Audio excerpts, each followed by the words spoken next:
अगर मैं तुम्हें अभी चैलेंज दूं कि तुम अपना फोन टर्न ऑफ करके ड्रॉअर में रख दो और उसे एग्जैक्टली 7 डेज तक वहीं रहने दो, क्या तुम ये कर पाओगे?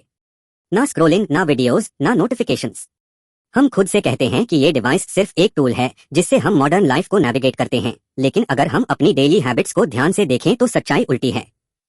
हम ही यूज हो रहे हैं। इमेजिन करो कि तुम कल सुबह उठते हो, तुम्हारा हाथ नाइट स्टैंड की तरफ जाता है और कुछ भी नहीं उठाता। कमरा पूरी तरह साइलेंट है। कोई वार्निंग डोपामाइन हिट नहीं है जो तुम्हें तुम्हारे माइंड से डिस्ट्रैक्ट करे। इस साइलेंस में 7 डेज सर्वाइव करना तुम्हारे अटेंशन को कई सालों में पहली बार स्टेबलाइज करता है। लेकिन रियलिटी ये है कि ज्यादातर लोग इस प्रेशर में टूट जाते हैं और पहले 48 आवर्स में ही क्विट कर देते हैं। इस एक्सपेरिमेंट की पहली सुबह ही तुम्हें एक रियलाइजेशन होता है। फोन उठाने का एक्ट तुम्हारे कॉन्शियस डिसीजन मेकिंग को कंप्लीटली बाईपास कर देता है। तुम उसे बिना किसी रीजन के ऑटोमेटिकली उठा लेते हो। ये एक प्रोग्राम्ड रिफ्लेक्स है। ये सर्किट सीधे आंखों से हाथ तक जाता है और तुम्हारे ब्रेन के क्रिटिकल थिंकिंग सेंटर्स को पूरी तरह स्किप कर देता है। इस रिफ्लेक्स को रेजिस्ट करना एक इंटेंस फिजिकल रिएक्शन ट्रिगर करता है। कुछ ही मिनट्स में जब तुम पढ़ने या काम करने बैठते हो, तुम्हारा ब्रेन हैवी लगने लगता है। एक थिक फॉग आ जाता है और अटेंशन होल्ड करना मुश्किल हो जाता है। एक ही टास्क पर फोकस करना फिजिकली एग्जॉस्टिंग लगने लगता है। डे 2 तक माइंड डेस्परेट हो जाता है। ये हाईली लॉजिकल एक्सक्यूजेस बनाना शुरू कर देता है ताकि तुम वापस स्क्रीन पर जाओ। ये तुम्हें बताएगा कि तुम्हें इंपॉर्टेंट ईमेल चेक करना है या स्ट्रिक्टली एजुकेशनल वीडियो देखना है। कुछ भी, बस एक क्विक डिजिटल स्टिमुलेशन पाने के लिए, उस इंटेंस स्लगिशनेस को दूर करने के लिए।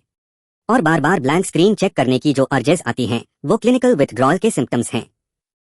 तुम्हारे ब्रेन का इंटरनल रिवॉर्ड सिस्टम हाईजैक हो चुका है। तुम एक्सपेक्ट कर सकते हो कि डे 3 रिलीफ लाएगा, लेकिन रियलिटी में यही इंटरनल मेंटल केओस का पीक होता है। बिना किसी डिजिटल एस्केप के तुम्हारा ब्रेन रैंडम थॉट्स की एवलांच में आ जाता है। पास्ट कॉन्वर्सेशंस और फ्यूचर स्ट्रेस एक साथ हिट करते हैं। जब कोई एक्सटर्नल स्टिमुलेशन नहीं होता तो प्योर बोर्डम आता है, और ये एक एगनाइजिंग फिजिकल वेट लेकर आता है। तुम एक खाली कमरे में बैठते हो और साइलेंस डेफनिंग लगने लगता है। ये ओवरवेलमिंग नॉइज वही एग्जैक्ट ब्रेकिंग पॉइंट है जहां लगभग हर कोई चैलेंज छोड़ देता है, क्योंकि उन्हें ये समझ नहीं आता कि ये सीवियर डिस्कम्फर्ट न्यूरोलॉजिकल रिकवरी का एक जरूरी स्टेज है। फिर डे 4 आता है और एक सडन शिफ्ट लाता है। तुम एक बुक लेकर बैठते हो और अचानक 20 मिनट्स डीप अनइंटरप्टेड रीडिंग में निकल जाते हैं। इंटरनल स्ट्रगल खत्म हो जाता है। ये चार्ट दिखाता है कि डोपामाइन रीसेट कैसे काम करता है जब तुम कांस्टेंट आर्टिफिशियल स्टिमुलेशन को कट कर देते हो। रिवॉर्ड सिस्टम पहले केओस में क्रैश करता है और फिर धीरे धीरे स्टेबल नेचुरल बेसलाइन पर आता है। डे 3 का वो पेनफुल बोर्डम एक्चुअली ब्रेन का ईयर्स ऑफ आर्टिफिशियल नॉइज को क्लीन करना था। जब तुम उस क्रैश को सहते हो और एम्प्टी स्पेस से भागते नहीं हो तो ब्रेन फिजिकली खुद को रिवायर करता है। नॉर्मल क्वाइट टास्क्स फिर से डीपली रिवॉर्डिंग लगने लगते हैं। डे 5 तक सुबह उठते ही फोन उठाने की रिफ्लेक्स गायब हो जाती है। तुम उठते हो और तुम्हारा हाथ नेचुरली साइड में ही रहता है। Deep focus forceful will power से नहीं आता, ये डिस्ट्रैक्शन की कंप्लीट एब्सेंस से नेचुरली आता है। वही बुक जो डे 1 पर स्ट्रेस और एग्जॉशन दे रही थी, अब लाइट और एफर्टलेस लगती है। डिजिटल मिनिमलिज्म की जीत इस बात से मेजर होती है कि तुम्हारे पास अपने अटेंशन पर कितना कंट्रोल है। डे 7 तक पहले दिन की पेनफुल और अनकंफर्टेबल साइलेंस गायब हो जाती है और उसकी जगह एक पावरफुल क्लियर स्टिलनेस आ जाती है।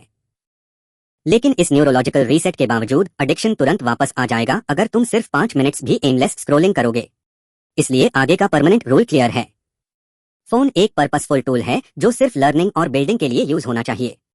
ये कभी भी टाइम पास या एस्केप का टूल नहीं होना चाहिए।